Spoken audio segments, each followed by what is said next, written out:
ভুলে গেছি সেদিনের কথা, যেদিন পেশাব করতে গেলে ভয় লাগতো মা ছাড়া। ঘর থেকে বেরোলে জিনে ধরবে, ভূতে ধরবে, কুকুর কামড় দেবে, মানা হলে হবে না। সেই দিনের কথা হয়তো আমিও ভুলে গেছি, কিন্তু আল্লাহ নবী সাল্লাল্লাহু আলাইহি সাল্লাম বলেননি। তিনি বলেছেন পৃথিবীর সবচেয়ে বড় অপরাধ আল্লাহর সাথে শিরিক করা, তারপরে ওয়া হুকুকুল ওয়ালিদাইন, পিতামাতার অবাধ্য হওয়া। কতটুকু অবাধ্য? পারবো না, করবো না, এখন না।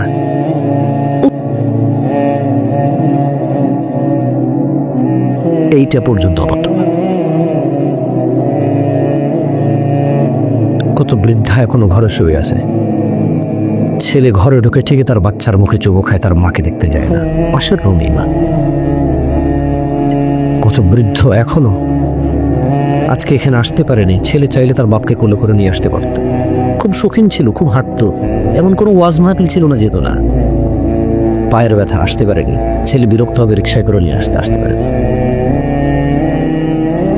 রিক্সা চালায়, তার নিজেরই 4টা সন্তান, বাপ মাকে দেখবে কি করে, পাড়ার লোক উদাহরণ দেয়, সেও সন্তুষ্ট এই উদাহরণে। আহা, ওয়াজ করতে ইচ্ছে না। কি বলবো, মানুষের মনুষ্যত্ব নষ্ট হয়ে গেছে।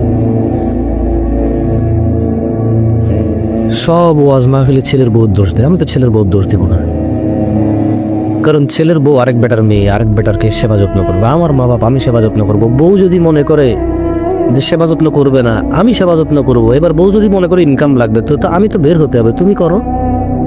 আমি ভিন্ন ইনকাম হবে কিরম, মা বাবা দেখবো না, কার কাছে রেখে যাবো?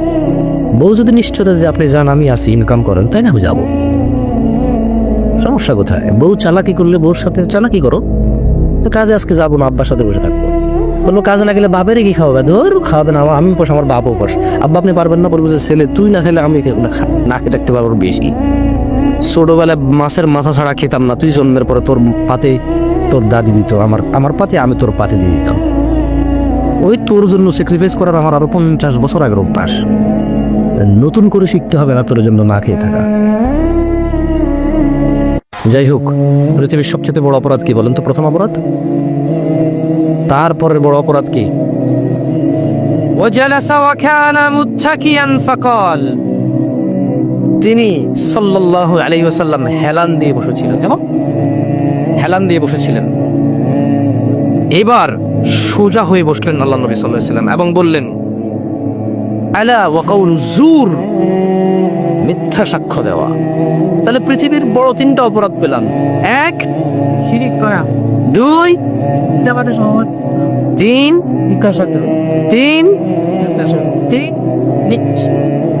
মিথ্যা সাক্ষ্য। এতবার কেন বললাম জানেন? সাহাবারা বলছে ক্বালা ফামা যালা ইউকাররিরুহা হাত্তা কুলনা লাইতা লাহু সাকাত। মিথ্যা সাক্ষ্য দেওয়া পৃথিবীর বড় অপরাধ, এই কথাটি আল্লাহ নবী সাল্লাল্লাহু আলাইহি ওয়াসাল্লাম বারবার বলতে থাকলেন। এমনকি সাহাবারা বলতে লাগলেন, যদি আল্লাহ নবী সাল্লাল্লাহু আলাইহি ওয়াসাল্লাম আর না বলতেন, একটু এবার শান্ত। মিথ্যা সাক্ষ্য এত বড় অপরাধ। আলিম, মহিলা এবং পুরুষ। عن أبي هريرة رضي الله عنه عن النبي صلى الله عليه وسلم قال, আবু হুরায়রা রাদিয়াল্লাহু আনহু থেকে বর্ণিত, তিনি বলেন আল্লাহর নবী সাল্লাল্লাহু আলাইহি ওয়াসাল্লাম বলেছেন, ইজতানিবুস সাবআল মুবিকাত, 7টি ধ্বংসকারী বিষয় থেকে তোমরা বিরত থাকবে। ক্বালু ইয়া রাসূলুল্লাহ ওয়া মা হুন, সবাই বললেন ইয়া রাসূলুল্লাহ সাল্লাল্লাহু আলাইহি সাল্লাম এগুলো কি? ক্বালা আশ-শিরকু বিল্লাহ, তিনি বললেন আল্লাহর সাথে শিরিক করা, ওয়াস সিহর, জাদু করা। এই দেশের কোন মহিলা জাদু করে না? জাদু কতটুকু কাজ করে আর করে না সেটা ভিন্ন কথা। এখন তো সব যুবকরাই প্রেমিকার জন্য জাদু করে। খালি নিবি ওই মহিলা যেখানে গোসল করে পুকুরে ফালাই দিবি, শেষ। হ্যাঁ, খালি নিবি 1 ফোঁটা, তো বলছে হুজুর পুকুর তো অনেক বড়, আর টেনশনে নিস না, হেলে 1 ফোঁটা নিয়ে ফালা। মহিলার নাম গোসল করতে তোর পাগলের দেওয়ানা হয়ে যাবে। আমি তোর প্রেমেরই দেওয়ানা। রিক্সায় চলে গেলেন। এদেরকে কি ভাই অপরাধ আপনি বলতেছেন বড় লোকে করে? আরে ভাই, রিক্সার ড্রাইভার গান না শুনলে নাকি ইনকাম হয় না? ভালোই লাগে না। ও জানে না এই গান এই পৃথিবীতে ভূমিকম্প নিয়ে আসে। ভূমিকম্প হওয়ার পরে পাহাড় কিটকং, এই যে কি বলে এটাকে কি বলে, বাসার পাশেই তো সি ওয়ার্ল্ডের পাশে নতুন করে একটা সিটি হচ্ছে, হাউজিং সোসাইটি, তো পাশে পাহাড়। সি ওয়ার্ল্ডে সারাদিন দুমুন দুমুন দুম দুম বাঁচতে থাকে। গত কিছুদিন আগে পাহাড় দোষে দেখলাম যে কত বছর মারা গেছে, আল্লাহদেরকে শহীদ দরজা দেখে আমিন। তাই আমি বললাম যে কেমন কথা, আল্লাহ নবী সাল্লাল্লাহু আলাইহি ওয়াসাল্লাম বললো যে গান বাজনা মিউজিক বেড়ে গেলে কি হবে বলেন তো? বাদ্যযন্ত্র বাড়লে ভূমিকম্প বাড়বে। এই পাহাড়ে থেকে বাদ্যযন্ত্র শুনে মানে পুরা কি ওই যে ওই পাগলের মতো, যে পাগল ঢালে বসে কোড়া কাটে। তোমার জানা, ব্যভিচার, মদ, সুদ, ঘুষ আজকেই সমাপ্ত করো। যদি তুমি সমাপ্ত না করতে চাও তবে তুমি কতদিন বাঁচবে সেটার নিশ্চিত হয়ে নাও। যদি নিশ্চিত হয়ে যেতে পারো, মৃত্যুর আগে ঠিক হয়ে যাও। আর যদি মনে করো কবে মরবে তা জানো না, তবে রবের পক্ষ থেকে তোমার জন্য ডাক আছে। ও আলিম পাড়ার মানুষ, ধনী ও দরিদ্র, খেটে খাওয়া ও উচ্চ বিলাসী উচ্চ শিক্ষিত, ও আলিম পাড়ার দরিদ্র পরীক্ষার্থী আল্লাহর পক্ষ থেকে, ও আলিম পাড়ার ধনী পরীক্ষার্থী আল্লাহর পক্ষ থেকে তোমাদেরকে তোমার রব ডেকে বলছে, ওয়াসারিউ ইলা মাগফিরাতিন মির রাব্বিকুম ওয়া জান্নাহ ওয়া জান্নাতিন আরদুহাস সামাওয়াতি ওয়াল আরদ উইদ্দাত লিল মুত্তাকিন। ও আলিম পাড়ার মানুষ, তীব্র গতিতে আল্লাহর ক্ষমার দিকে ও আল্লাহর জান্নাতের দিকে যাও, যার বিস্তৃত আসমান সমূহ জমিনের সমান, যা প্রশস্ত, যা প্রস্তুত রাখা হয়েছে মুত্তাকিদের জন্য। আলিম পাড়ার অপরাধীরা, বাংলার জমিনের অপরাধীরা, আমি নিজেকে এখান থেকে বাদ দিয়ে বলছি না, আল্লাহ তাআলা সুযোগ দিয়েছেন। ও তারা যারা তোমরা নিঃশ্বাস নিতে পারছো, তোমাদের যাদেরকে আমার রব এখন পর্যন্ত সুযোগ দিয়ে যাচ্ছে, তোমাদের জন্য ভালো খবর আছে। যা করেছো যা করেছো মনে আছে অথবা ভুলে গেছো, যা করেছো মনে আছে অথবা ভুলে গেছো। সংশোধন ফেরত দেওয়া সম্ভব অথবা অসম্ভব।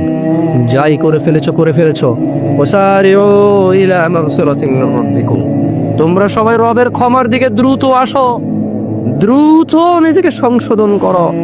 আমার আল্লাহ বলছেন মুহাম্মদ সাল্লাল্লাহু আলাইহি ওয়াসাল্লামকে বলেছেন, কুল লিইবাদিয়াল্লাযীনা আসরাফু আলা আনফুসিহিম লা তাখনাতু মির রাহমাতিল্লাহ ইন্নাল্লাহা ইয়াগফিরুয যুনুবা জামিআন ইন্নাল্লাহা ইয়াগফিরুয যুনুবা জামিআন। আলিম পাড়ারও বেঁচে থাকা মানুষরা, মা ও বোনেরা, ভাইয়েরা, আলিম পাড়ার পুরুষ ও নারীরা, আলিম পাড়ার বিবেকবান মানুষরা, ধনী ও দরিদ্ররা, তোমাদের রব তোমাদেরকে বলছে, কুল ইয়া ইবাদিয়াল্লাযীনা আসরাফু আলা আনফুসিহিম, হে আমার বান্দারা, তোমরা যারা নিজেদের প্রতি অবিচার করেছো, লা তাকুনাতু মির রাহমাতিল্লাহ, আল্লাহর দয়া থেকে নিরাশ হয়ো না। আলিম পাড়ার মানুষরা, ও ঘুষখোর সুদখোররা, ও যুবক বৃদ্ধ জানাকারীরা, ও জালেমরা, ও বেনামাজি কাফের মুশরিকরা, ও অন্যায়কারীরা, ও মুনাফিকরা, ও ধোঁকাবাজরা, যা করেছো তোমাদের রব তোমাদেরকে জিন্দা রেখেছে। এটা ওনার পক্ষ থেকে তোমাদের জন্য এই পৃথিবীর সব চাইতে বড় নিয়ামত। বেঁচে আছো মানেই ক্ষমা চাওয়ার সুযোগ আছে, বেঁচে আছো মানেই সংশোধনের সুযোগ আছে। দরিদ্র রিক্সা চালাও, তুমি হতাশ না। তোমার বেঁচে থাকা তোমার জন্য কত বড় নিয়ামত।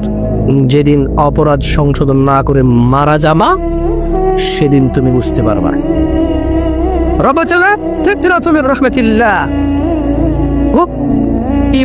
যারা তোমরা আল্লাহর বান্দা আছো, তোমরা আল্লাহর দয়া থেকে নিরাশ হইও না। ইন্নাল্লাহা ইয়াগফিরুয যুনুবা জামিআ, নিশ্চয় আল্লাহ ক্ষমা করে দেবে সকল গুনাহ। বলো তো সকল গুনার মধ্যে কোন গুনাহটা বাদ যায়? না, শিরক বাদ যাবে না। কেন বাদ যাবে? আপনি ক্ষমা চেয়ে নিচ্ছেন না। চিরস্থায়ী জাহান্নামী কোন মুশরিক? যে মুশরিক ক্ষমা না চেয়ে মারা গেছে। মানে কি আপনি বুঝেননি? মানে শিরক কত বড় অন্যায় আমি একটু এক্সপ্লেন করি। আমি শেষ করে ফেলবো, কেমন? আমার দেরি হয়ে যাচ্ছে। খুব খুব সিম্পলি একটু এই আলিম পাড়ার মানুষকে একটা এক্সপ্লেনেশন দিই, কেমন? দেখেন, শিরিক সবচেয়ে বড় অপরাধ কেন জানেন?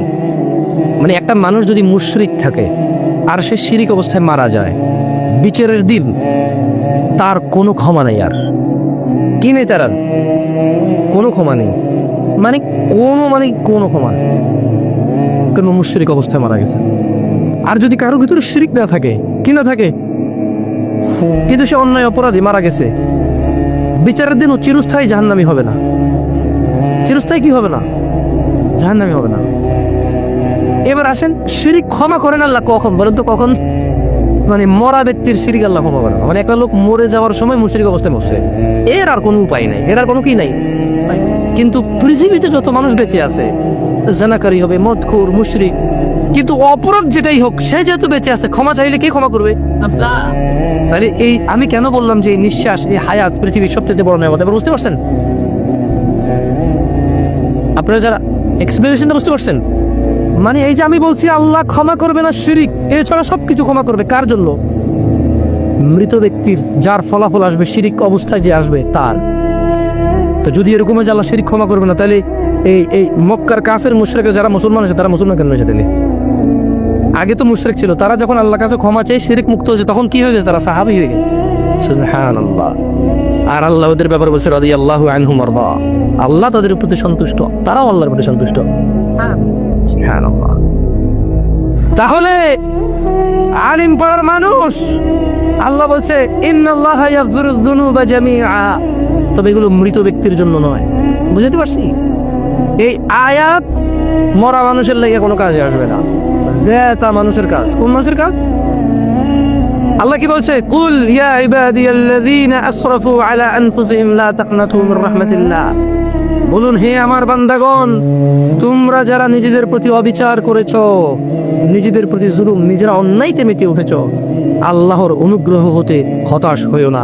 ইন্নাল্লাহা ইয়াগফিরুয যুনুবা জামিআ, আল্লাহ তোমাদের সমস্ত গুনাহ ক্ষমা করবে। এই যে সমস্ত বাংলা কথাটা, এইবার সমস্তর ভিতরে কোন গুনাহটা নাই বলেন তো একটু? হ্যাঁ, সব আছেন, সব। দেখছেন, আল্লাহ এটাই বলতেছে, ইয়াগফির, ক্ষমা করবে, যুনুবা জামিআ, যত গুনাহ আছে, যদি সে আল্লাহর ক্ষমার প্রতি আস্থা রাখে, আল্লাহর দয়ার প্রতি আস্থা রাখে, এবং ওই অপরাধ থেকে মুক্ত হয়ে বলে যে তিনি ক্ষমাকারী, আমাকে তিনি ক্ষমা করুন, আমার ভুল হয়ে গেছে, আমি অনুতপ্ত, আমি আর ওই ভুলে যাব না। আল্লাহ বলছে যে একবার সব গুনাহ ক্ষমা করে দেব। কেন ক্ষমা করবে? ইন্নাহু হুয়াল গফুরুর রহিম, নিশ্চয়ই তিনি ক্ষমাশীল, পরম দয়ালু। দেখুন আল্লাহ তাআলা কোরআনুল কারীমে বলছে, দেখেন আপনাদেরকে কি বলবো বলেন, এই 60 বছর 70 বছর বয়স আপনার, কারো 20-22 বছর। আমার কাছে প্রশ্ন আসে, যুবক বলে, হুজুর আমার এই 23 বছর বয়সে আমি এত গুনাহ করেছি, আল্লাহ কি আমাকে ক্ষমা করবে? যুবক, তোমাকে বলতে চাই, এভাবে বললে তোমার বাকিগুলো ক্ষমা হয়ে যাবে, এটা আমি জানি, কিন্তু আল্লাহ কি ক্ষমা করবে? আল্লাহর ক্ষমার প্রতি প্রশ্ন করলে এটা ক্ষমা হবে কিনা আমি জানি না। কারণ আল্লাহ বলতেছে যে নিরাশ হওয়া সবচেয়ে বড় গুনাহ। মানে আল্লাহ যে ক্ষমা করবে, এটা থেকে নিরাশ হওয়া বড় গুনাহ।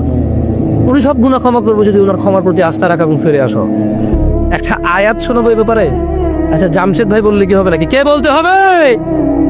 আল্লাহ সুবহানাহু ওয়া তাআলা পর্দার আলের দিনী বোনরা, আপনারা মনোযোগ দিয়ে শুনবেন।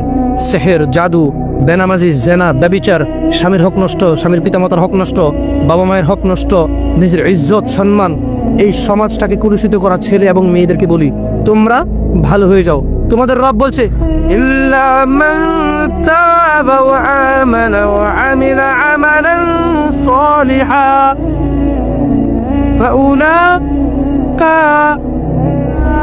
ইউবাদদিলুল্লাহু সাইয়্যাতিহিম হাসানাত ওয়া কানা আল্লাহু গফুরুর রহিম। তবে যে তওবা করে, অপরাধ থেকে ফিরে আসে, ঈমান আনে এবং সৎ কাজ করে, আল্লাহ তার গুনাহগুলোকে নেকিতে পরিবর্তন করে দেয়। লা ইলাহা ইল্লাল্লাহ। আলিম পাড়ার মানুষ, কেমন রব পেয়েছো? তুমি অপরাধ নিয়ে চিন্তা করো, হ্যাঁ তোমার চিন্তা ভালো, তবে তুমি নিরাশ হইও না। তুমি যদি তোমার অপরাধ থেকে চলে একদম সরে আসো, একদম প্রপার সরে আসো, যে যা হয়েছে খালাস, পিছনের কিছু, আই কান্ট ফিক্স এনিথিং, আমি পিছনে যা করে আসছি I could not fix them. আমি এগুলো ফিক্স করতে পারবো না, আমি এগুলো সংশোধন করতে পারবো না। What can I do? I can avoid them in future. আমি এগুলাকে এড়িয়ে যেতে পারি। আল্লাহর ভয়, কার ভয়? আল্লাহর ভয়, আল্লাহর ভালোবাসায়। কার ভালোবাসায়? আল্লাহ তাই বলতেছে, ইল্লা মান তাব, যে ফিরে আসে অপরাধ থেকে তওবা করে, ওয়া আমানা ওয়া আমিলা আমালান সলিহান, এবং ঈমান আনে, সৎ কাজ সম্পাদন করে, ফাউলাইকা ইউবাদদিলুল্লাহু সাইয়্যাতিহিম হাসানাত, আল্লাহ তাআলা তার পূর্বের সমস্ত গুনাহকে নেকিতেই পরিবর্তন করে দেবে। ওয়া কানা আল্লাহু গফুরার রহিমা, আর তিনি আল্লাহ ক্ষমাশীল পরম দয়ালু। ومن تاب وعمل صالحا فإنه يتوب إلى الله متابا, আর যে তওবা করে অপরাধ থেকে ও সৎ কাজ করে সে তো সম্পূর্ণরূপে আল্লাহর অভিমুখী হয়। আমি আমার আজকে বক্তব্য শেষ করবো একটা হাদিস বলে। হাদিসটা যদি আলিম পাড়ার মানুষ মনোযোগ সহকারে শোনে, হয়তো আগামীকাল থেকে তাদের জীবনে সলাৎ গুরুত্ব রাখবে। জানা, ব্যভিচার, মদ, জুয়া, ঘুষ, সুদ, মারামারি, অন্যায়, অবিচার, জিদ, অহংকার, এগুলো থেকে ফিরে আসার হালকা একটু সাহারা পাবে। আনাস ইবনে মালিক রাদিয়াল্লাহু আনহু قال سمعت رسول الله صلى الله عليه وسلم يقول, আল্লাহ নবী সাল্লাল্লাহু আলাইহি ওয়াসাল্লাম থেকে তিনি কি করেছেন বলতে শুনেছেন, قال الله, আল্লাহ তাআলা বলেন। কে বলেন? কে বলেন? ইয়া ইবনে আদম, হে আদম সন্তান। আচ্ছা, আদম সন্তান কি শুধু পুরুষ? মহিলাও? যারা যারা উভয় লিঙ্গ, মানে যাদেরকে হিজল তমাল বলা হয়, ওনারা সবাই আল্লাহর বান্দা। তাহলে ওনাদের প্রতি রোজা ফরজ। ছেলে জন্ম দিতে পারবে না, মেয়ে জন্ম দিতে পারবে না, গর্ভবতী অথবা জনক বা গর্ভধারিণী হতে পারবে না, কিন্তু মানুষ কেন? অনেকেই তো আছে যারা হিজল তমাল না, কিন্তু বাচ্চা হয় না। ওটা ঠিক ওরকমই, শুধু একটা জায়গায় ওনারা মানে ওনাদের হয়তো এই জিনিসটা ওনাদের অসুখ, আমরা বলবো অসুখ, আমরা কি বলবো? অসুখ। যেমন কারো কিডনি নাও, কারো ব্রেন স্ট্রোক করে, কারো হার্ট অ্যাটাক করে, কারো লিভার ক্যান্সার হয়, এরকম ওনাদের একটা অসুখ, যে বাবা হওয়া অথবা মা হওয়া, এটা অসুখ ওনাদের। বাকি আমার ভাই, আমার বোনরা, বুঝে আসছে না? সে নাই, মানে এটা বুঝেন যখন আল্লাহ বলে যে হে আদম সন্তান, মানে এরা সবাই আদমের সন্তান। কে বলছে? কি বলছে? হে আদম সন্তান, ইন্নাকা মা দাআউতানি ওয়া রাজাউতানি গফারতু লাক, হে আদম সন্তান, যতক্ষণ তুমি আমাকে ডাকতে থাকবে ও আমার ক্ষমা পাওয়ার আশায় থাকবে, গফারতু লাক, আমি তোমাকে ক্ষমা করে দেব। আলা মা কানা ফিকা ওয়ালা উবালি, আল্লাহ বলছেন কি জানেন? আল্লাহর কথা কত স্ট্রং আপনি জানেন? বলছেন যতক্ষণ তুমি ডাকবা ক্ষমা পাওয়ার আশায়, ক্ষমা চাইবা, ক্ষমা করে দেব। কেন ক্ষমা করবে? তিনি বলছেন যে আলা মা কানা ফিকা ওয়ালা উবালি, তোমার গুনাহ যত অধিক হোক এতে আমি পরোয়াই করি না। লা ইলাহা ইল্লাল্লাহ, মানে আপনি যতক্ষণ ক্ষমা চাইবেন আল্লাহর কাছে, আস্তাগফিরুল্লাহ, আল্লাহ আমি আর করবো না। আল্লাহ বলছেন যে আলা মা কানা ফিক, যতই হোক তোমার গুনাহ, ওয়ালা উবালি, কারো পরোয়া করি না, ক্ষমা করে দেবো তোমাকে। কে কি করবে? আমি ক্ষমা করবে। আল্লাহ ক্ষমা করলে কেউ কিছু করতে পারবে? ইয়া ইবনে আদম, হে আদম সন্তান, লাউ বালাগাত যুনুবুকা আনানাস সামা, উফ, আলিম পাড়ার মানুষ যদি একটু অনুধাবন করো, দেখো, লাউ বালাগাত যুনুবুকা আনানাস সামা, তোমার অপরাধের পরিমাণ, গুনাহের পরিমাণ যদি আসমানের মেঘমালার পর্যন্ত পৌঁছে যায়, সুম্মা আস্তাগফারতানি, অতঃপর তুমি যদি আমার কাছে ক্ষমা চাও, গফারতু লাক ওয়ালা উবালি, আসমানের মেঘমালা পর্যন্ত অপরাধ যদি ক্ষমা চাও ক্ষমা করে দেবো, কারো পরোয়া করি না। আল্লাহ আমাদেরকে ক্ষমা করো, ইয়া আল্লাহ ক্ষমা করো। ধরেন একটা লোক জিনা করে, সে বলে যে না আস্তাগফিরুল্লাহ, আল্লাহ আমাকে ক্ষমা করুন, আমি আর জিনা করবো না। এই লোক তওবা করেছে। লোক কি করেছে? এরপরে সে যে তওবা করেছে এটা প্রমাণ হবে কিভাবে? সে যদি আর কোনোদিন আল্লাহকে ভয় করে জিনা না করে। বুঝে আসছে না? আসেনি? মদ খোর বললো যে না আমি আর মদ খাবো না, কেন? আল্লাহ এটা অপছন্দ করে। তো এটা কিভাবে মানে তওবা বলে গণ্য হবে যখন সে আর এই কাজ করবে না, যখন সে আর এই কাজ। তো শোনো, তোমার রব তোমাকে বলছে ইল্লা মান তাব, তবে যে তওবা করে, ওয়া আমানা ওয়া আমিলা সলিহা, অপরাধ থেকে ফিরে এসে ভালো কাজ কর্ম করে, ফাউলাইকা ইউবাদদিলুল্লাহ, ইয়া আল্লাহ লা ইলাহা ইল্লা আনত, লা ইলাহা ইল্লাল্লাহ। দেখেন কি রব পেয়েছেন, বেদুয়ার মহিলার পুরুষ। কোরআনটা পড়ো, দেখো কি পেয়েছো, কার থেকে দূরে। মা গাররাকা বিরাব্বিকাল কারীম ইয়া নাস, কিসে তোমার এত দয়ালু রব থেকে তোমাকে দূরে রেখেছে? কি তোমার রবের দয়া দেখবে? বলছেন যে ফাউলাইকা ইউবাদদিলুল্লাহু সাইয়্যাতিহিম হাসানাত, বলছেন যে আল্লাহ তোমার অপরাধকে নেকিতে পরিবর্তন করে দেবে। তোমার জানা এটা নাকি নেকি হয়ে যাবে, তোমার মদ এটা নাকি নেকি হয়ে যাবে, তোমার অন্যায় অপরাধ এটা নাকি সওয়াব হয়ে যাবে। তোমাকে একটা উদাহরণ দেই। আসলে মাশাআল্লাহ এখানে বেশ পয়সাওয়ালা মানুষজনের আড্ডা, এখানে ঠিক আছে টাকা পয়সার উদাহরণ দিলে। ধরে নেন রাসেল সাহেবের কাছে টাকার অভাব নাই মোটামুটি, তো আমাকে উনি খুব পছন্দ করবেন, বলেছে যে এই পথে যদি তুমি চলো জামশেদ, আমি তোমাকে খুব ভালোবাসবো, আমার খুব পছন্দ এই পথে চলা। তো ধরে নেন আমি বিপথে চলি, উনি আমাকে পছন্দ করে, কেন জানি হইতে পারে না। কিছু মানুষকে এমনি ভালোবাসে না, অনেকে জিজ্ঞেস করে তুই কি পাইছিস বেটা, এটা তো নষ্ট, ঠিক না? ঠিক কিনা? এখন যার হৃদয়ে আল্লাহ যার জন্য ভালোবাসা দেয়। তো আমি খুব উল্টাপাল্টা চলাফেরা করার পরে একদিন ধরেন কোন একটা কাজ জায়গা জমি সব বিক্রি করে একটা ভিসার ব্যবসা শুরু করছি, আর যে লোকের সাথে শুরু করছি ওই লোক আমার সমস্ত টাকা পয়সা যা আমাকে দিছে সবগুলো ধরেন 10 লাখ টাকা জাল টাকা দিছে। কয় লাখ টাকা জাল টাকা দিছো? 10 লাখ। আচ্ছা, এখন আমি খুব লজ্জিত। এবার ধরেন রাসেল সাহেব যাচ্ছে এদিক দিয়ে, আমি খুব মানে আগে যেরকম আমি ডোন্ট কেয়ার, কি care, don't care who is Rasel সাহেব। হঠাৎ করে রাসেল সাহেব তো আমাকে ভালোবাসে নিঃস্বার্থভাবে। কিভাবে? আল্লাহ আমাদেরকে কিভাবে ভালোবাসে মনে রাখবেন, কি রব পেয়েছেন। এইবার রাসেল সাহেব আমাকে বললো যে কি জামশেদ কি হইলো, কি হুন্ডা কই, বাইক কই, গাড়ি কই, হ্যাঁ তারপরে ব্যাস লাইট কই। আমি বললাম যে আসলে ভাই আপনার কাছে সরি বলার জন্য অনেক চেষ্টা করছি, পাই নাই, আমি খুব বিপদে পড়ে গেছি। আচ্ছা বলো কি হয়েছে বলো। ধরুন উনি দেখতেছে যে আমার একটা উজ্জ্বল ভবিষ্যৎ আছে, আমাকে দিয়ে উনি কোনো কাজ লাগাইতে পারবে, উনি দেখতেছে যে সমাজ সংস্কার হবে। তো উনি বললো যে কি হয়েছে।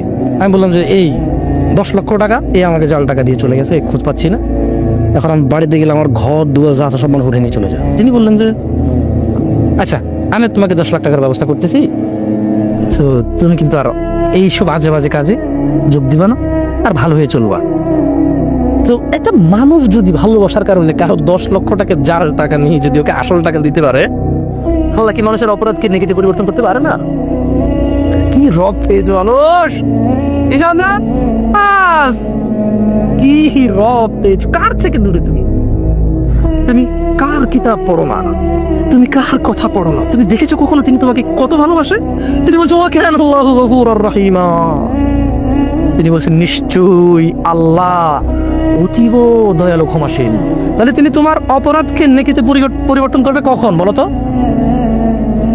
এই যে তোমরা ওয়াজ শোনো, বুঝো না, বললাই মুসিবা বললা, একটু মনোযোগ দিয়ে শুনতে হবে। ইল্লা মান তাব, তবে যে ব্যক্তি অপরাধ থেকে ফিরে এসে ওয়া আমিলা সালিহা, নেক কাজ করবে, মানে অপরাধ ছেড়ে দিয়ে ভালো কাজ করবে, তার অপরাধকে আল্লাহ কি করবে? কি করবে? কেন নেকিতে পরিবর্তন করবে? ওয়া কানা আল্লাহু গফুরার রহিম, কারণ আল্লাহ অতীব দয়ালু ক্ষমাশীল, এজন্য তিনি এটা করে দিবেন।